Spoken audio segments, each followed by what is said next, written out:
Hello, हाय सर्वांना. तर मी अमृता आणि मी तुमच्यासोबत नेहमी माझ्या चॅनलवर माझ्या गार्डनमधल्या वेगवेगळ्या भाज्या तसेच वेगवेगळी फुलांच्या व्हिडिओ मी तुमच्यासोबत शेअर करत असते. तर तसंच आज मी तुमच्यासोबत काहीतरी नवीन शेअर करणार आहे. आज माझ्या गार्डनमध्ये एक नवीन फूल उमललेलं आहे, तर ते मला तुमच्यासोबत शेअर करायचं आहे. आणि ते मी पण पहिल्यांदाच म्हणजे बघितलं आहे. ह्याच्या आधी मी ते फूल कधीच बघितलं नव्हतं, तर ते मला तुमच्यासोबत शेअर करायचं आहे. तर चला. तर हे बघा, हे फूल बघा, हे सूर्यफूल आहे. माझ्या मागे तुम्हाला दिसत असेल. आणि याचा रंग बघा.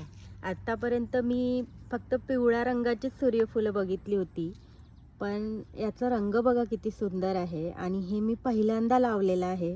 याच्या आधी मी हे सूर्यफूल कधी बघितलं पण नव्हतं आणि कधी घरी पण माझ्या गार्डनमध्ये कधी मी लावलं नव्हतं. पण यावर्षी हे फूल आलेलं आहे. आणि ॲक्च्युली हे सीड मी कुठून विकत आणलेलं नव्हतं. तर हे जे बर्ड फीडरमध्ये जे सीड्स असतात ना, त्यातून मला काही सूर्यफुलाच्या बिया मी वेगळ्या काढल्या होत्या आणि त्या सूर्यफुलांच्या बियाची मी रोपं केली होती. तर ते रोप मी लावलेलं होतं आणि तेव्हा मला माहिती पण नव्हतं की हे अशा रंगाचं फूल येणार आहे. पण हे सूर्यफूल बघा किती सुंदर आलेलं आहे आणि याचा रंग पण बघा किती सुंदर आहे. आणि ही अशी फुलं आत्ता सगळी उमलायला लागलेली आहेत. आतापर्यंत माझ्या गार्डनमध्ये पिवळ्या रंगाची फुलं खूप आलेली आहेत, पण ही फुलं आत्ताच उमलत आहेत आणि काही कळ्या पण आलेल्या आहेत. आणि एकाच झाडाला इथे दिसत असेल भरपूर कळ्या आलेल्या आहेत.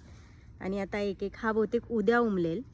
तर तुम्हाला कसा वाटला हा व्हिडिओ ते नक्की सांगा आणि लाईक, शेअर आणि सबस्क्राईब करायला विसरू नका. बाय.